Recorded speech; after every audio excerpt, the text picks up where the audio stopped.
And welcome to the Watchman. Well, you might have missed it, but back in September, an ISIS spokesman released an audio tape. In it, he called for Western Muslims to rise up and kill Western civilians and soldiers. Now, he targeted in specific Australia, the United States, Europe, and Canada. And folks, guess what? Radicalized Western jihadists are responding. It all started back in September in rural Moore, Oklahoma, just outside of Oklahoma City, when a radicalized ISIS sympathizer, a Muslim convert, walked into the meat processing plant where he worked, saw a co-worker, randomly a grandmother, mind you, and attacked her. He beheaded her and attacked another co-worker, severely injuring her as well. Now, when you look at this jihadist Facebook page, you see images of Osama bin Laden, pro-ISIS rhetoric, anti-American rhetoric, images of the Twin Towers burning. Yet law enforcement authorities said this had nothing to do with terror and it was just a case of workplace violence. Isn't that nice? Well, you could chalk it up as an isolated incident, but shortly after that ISIS audio tape, we saw another serious plot. This time it was in Australia. 12 ISIS sympathizers were arrested, thankfully, before they had a chance to carry out what was really a sadistic plot. They planned to kidnap an Australian civilian off the streets of Sydney, someone, an average guy or girl who's just walking to the bus in the morning to catch a ride to their 9 to 5. These ISIS sympathizers planned to kidnap someone randomly off the streets and behead them for the cameras. Now, right around that same time, also in Australia, again, a radicalized Muslim attacked 2 Australian counterterrorism police, stabbing them repeatedly. Now, this is a pattern that continues. We see now in Canada, where we had, number one, a radicalized jihadist, again an ISIS sympathizer, who really wanted to travel overseas, according to authorities, and fight with ISIS there. He was foiled in those plans. So what he did was he took a car and he mowed down 2 Canadian soldiers, killing one of them just a few days after that attack. And there's so many of these coming, folks, in such rapid succession, it's hard to kind of wrap your head around them and keep track. Mind you, all of this has happened in a 4-week span, not coincidentally, right after that ISIS audio tape was released. Jihadists are responding. Again, we had a lone wolf, call them lone wolves, call them homegrown jihadists, attacked and killed, shot a Canadian soldier, then stormed the Canadian Parliament in Ottawa, opened fire before he himself thankfully was killed. Now, Canada's Prime Minister, Stephen Harper, was in the building that day, was in the Parliament building in Ottawa. He escaped. But this is a serious, serious thing. And in the same week that we had these 2 deadly attacks in Canada, look, folks, 2 Canadian soldiers murdered, butchered on Canadian soil. That same week in New York City, we saw a hatchet-wielding jihadist maniac attack 4 NYPD police officers on a busy street corner in Queens. Now, one of the officers was critically injured, hit in the head with a hatchet. Another one was injured as well before this jihadist was shot and killed. We know he's a jihadist, again, because a lot of times, folks, these terrorists leave a paper trail on social media. When you look at their Facebook pages, when you look at their Twitter accounts, they're littered with pro-ISIS, pro-Al-Qaeda, anti-American propaganda and rhetoric that shows their aims and shows their motivations. Look, in the case of the Oklahoma beheader, this did not happen in a vacuum. Is it really a coincidence, folks, that on the heels of several ISIS beheadings of Western hostages, that an ISIS sympathizer goes into his place of work and beheads a non-Muslim, an infidel in their view? This is not coincidental, and I have to tell you, folks, I'm concerned. Again, this is all over a 4-week span. Several of these lone wolf, homegrown attacks by ISIS sympathizers, you can really turn yourself into a one-man or one-woman jihad. It's really not that difficult. It doesn't take a brain surgeon to walk into a shopping mall, yell Allahu Akbar, and open fire. I believe, ladies and gentlemen, that we have entered a dangerous new phase in that regard. ISIS is a different animal. Look, Al-Qaeda for years has called for these kinds of self-starter, low-tech attacks. And we've seen the Fort Hood attack, another case of workplace violence, where Nidal Hassan, an Al-Qaeda sympathizer, radicalized jihadist, killed 13 brave U.S. soldiers. We saw, obviously, the Boston bombings. 2 committed young jihadists killed 4 people, wounded 254 more, shut down a major American city for the better part of a week. We saw the attempted Times Square bombing. We saw the attempted underwear bomber on Christmas Day 2009. What I fear is that now that ISIS has emerged in such a powerful way, ladies and gentlemen, and they're resonating with young Muslims across the West. Look, we've had up to 3,000 Western passport holders leave their comfortable lives in Britain, Denmark, the United States, France, etc., and travel to Iraq and Syria and join ISIS. Number one, I'm afraid that some of them may come home and bring the jihad here. But number two, and an even immediate threat, are people here who sympathize with ISIS who have never traveled to Syria and Iraq. They may never have left the United States. Maybe they were radicalized online. We know that ISIS is so media savvy. It's just a new level in what they're doing on Facebook, Twitter, YouTube, Instagram. So what I'm concerned about is that ISIS sympathizers are going to attempt to turn the United States into a battlefield. And what I mean is really an insurgency on American soil, folks, a guerrilla war type situation. Look, in the span of 4 weeks alone, as I laid out for you, we had several of these attacks and attempted attacks. I've called these in the past chip away attacks in my first book, The Terrorist Next Door, because they can chip away at a country's economy, its psyche, its security, its stability.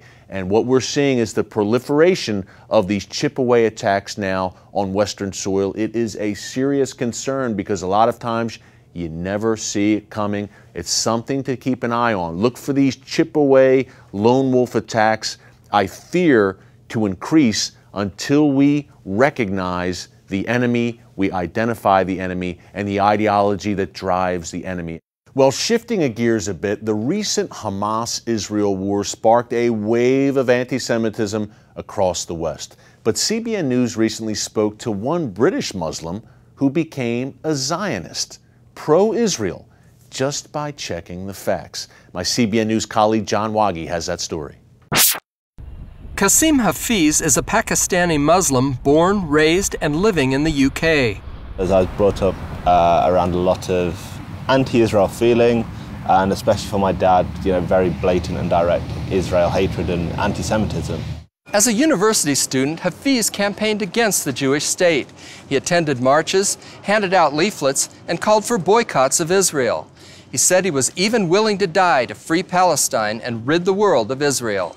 My narrative was there was a Palestinian state, the Jews came from Europe, stole the land, and voila, Israel. Then he found Alan Dershowitz's book, The Case for Israel, and decided to read it so he could refute what he thought was Zionist propaganda. I thought I'll buy it and be able to disprove it because Israel has no case. I know the history, I'm an expert in it all.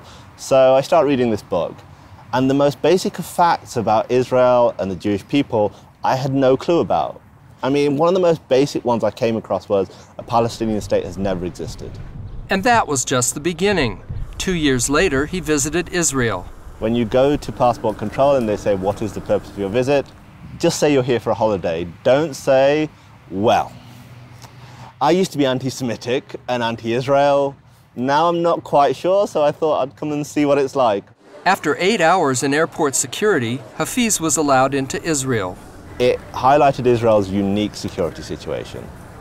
Look, it's not politically correct to say this, it's not nice to say this, but people from my background, people with my kind of name, have an awful tendency of blowing stuff up in Israel. And also, I was treated with a lot of respect. You want to see racism? Go to Saudi Arabia as a non-Arab.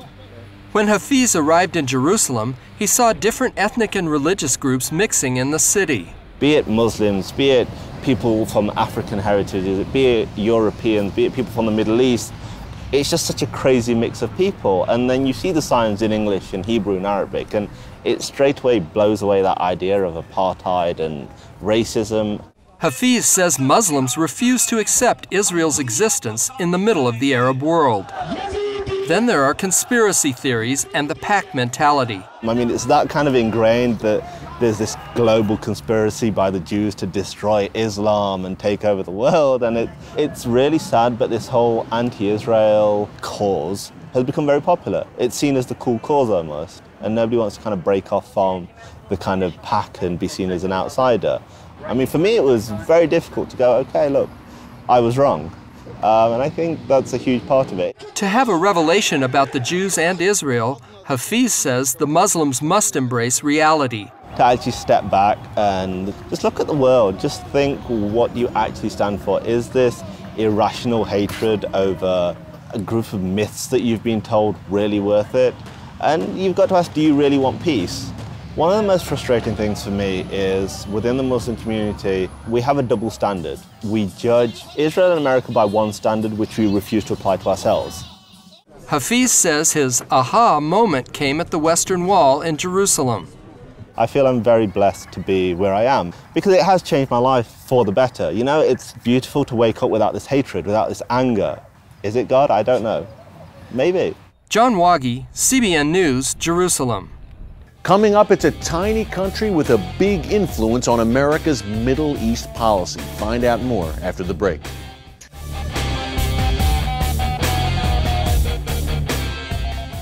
And welcome back.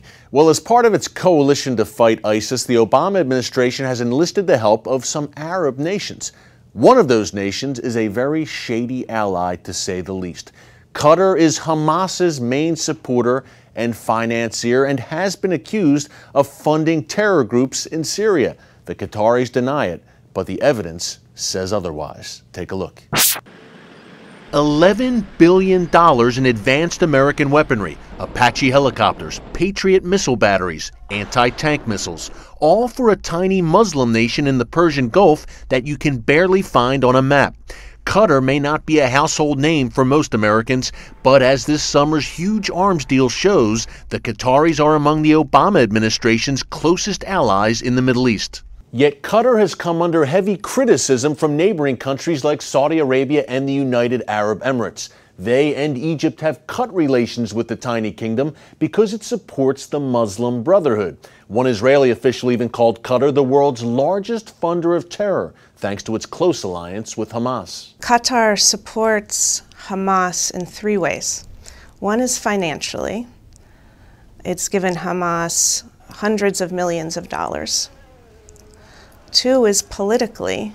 The ruler of Qatar was the first Arab state to visit Hamas-ruled Gaza in 2012.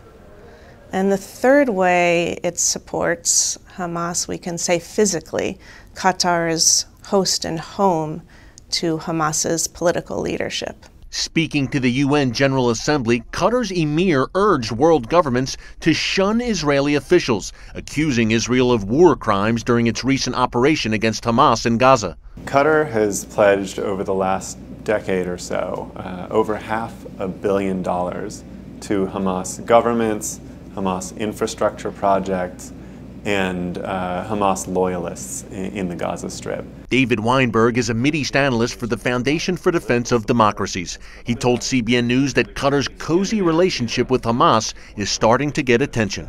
We've seen some public statements recently from Mike Rogers, the Intel Committee chairman in the House, as well as from the House Foreign Affairs Committee chairman, Ed Royce, both raising concerns about Qatar's record in this regard. In July, Illinois Congressman Peter Roskam sent a letter to the Obama administration demanding an end to the close alliance with Qatar.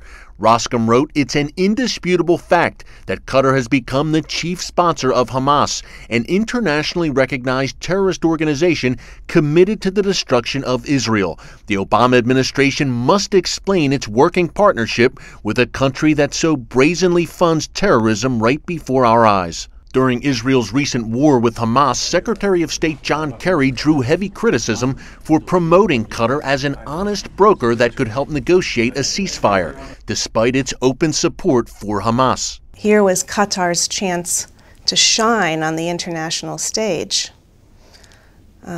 while the world was watching these negotiations. And Qatar showed itself as Hamas's supporter rather than an effective mediator. It's not the first time Qatar served as mediator for the administration. Most recently, it secured the controversial release of U.S. soldier Bo Bergdahl from the Taliban. The Taliban even has an office in the Qatari capital of Doha. So does Al Jazeera, the network which has been accused of being anti-American and a mouthpiece for radical Islamists, is based in Qatar. The relationship is extraordinarily close. For many years, the Qatari government was subsidizing Al Jazeera. The most explosive charge is that Qatar helped fund jihadists in Syria, including ISIS and the al-Qaeda-linked al-Nusra Front, two groups targeted by U.S. airstrikes. The Qatari government strongly denies it, but a top Treasury Department official said last March that wealthy private donors who live in Qatar have backed the jihadists. The official described Qatar as a permissive environment for terrorist fundraising. But with the Qataris apparently on board in the fight against ISIS and Qatar hosting a major U.S. airbase, don't expect a change in relations anytime soon. Coming up, where does ISIS get its money? We follow the money trail with terror expert Rachel Ehrenfeld after the break. Don't move.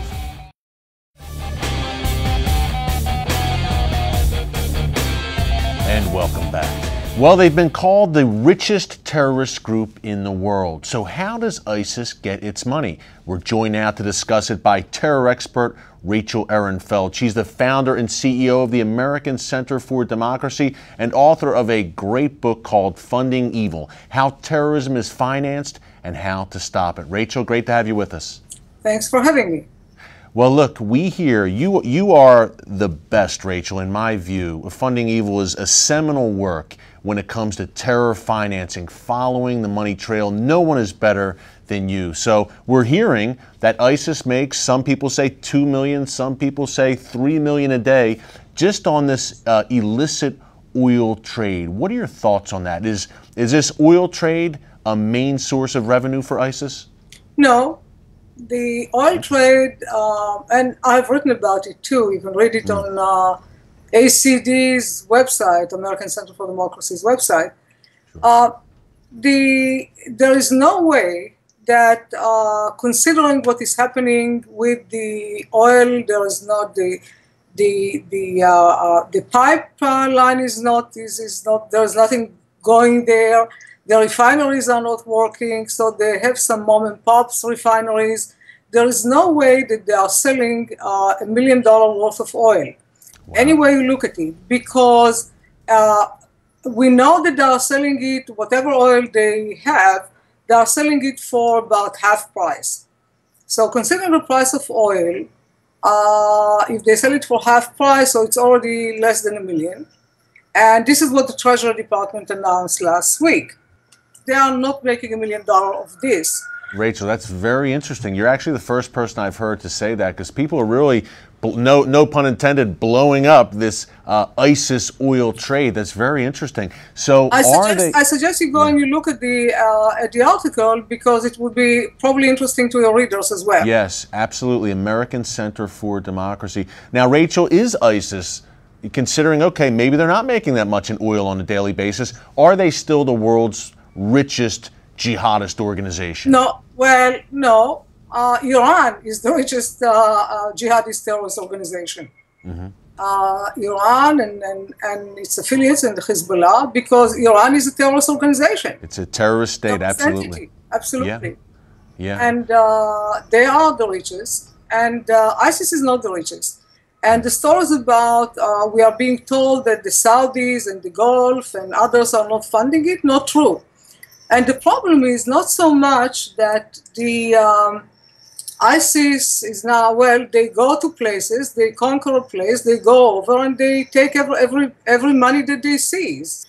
Okay, so they are looters, they are barbaric, it's a barbaric organization, barbarians. But they have been, the biggest problem is, where did the funding come from in order to create such a base from which you can actually have pick up such a crazy group of people? And this base has been funded for a long time and expanded, and the money came from Saudi Arabia and the Gulf states. Yeah. Our good friends, our allies, right? Yeah. Our so-called allies. And Rachel, we are allowing them to build here mosques and to send the imams to preach and to deliver the books from which they are inciting for jihad in this country.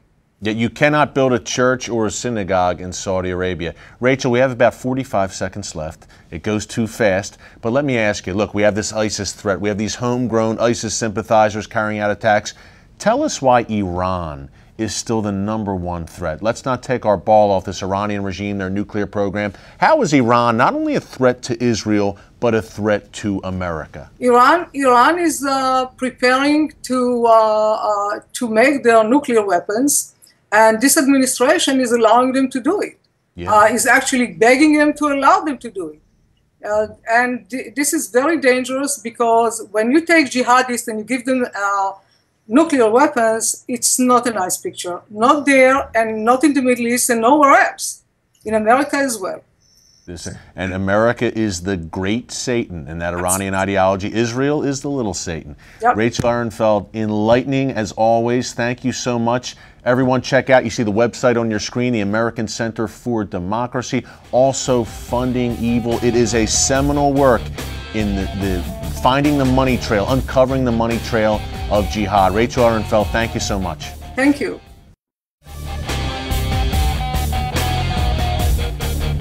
And welcome back. You know, ISIS may be grabbing the headlines, and deservedly so, but folks, do not forget about Iran, which continues to drive towards a nuclear weapon. The uranium is being enriched. The centrifuges are spinning. Keep an eye on that Iranian regime, still the greatest threat we face, yes, even greater than ISIS. Well, thanks for joining us here on The Watchman. Until next time, God bless you, and remember, never hold your peace.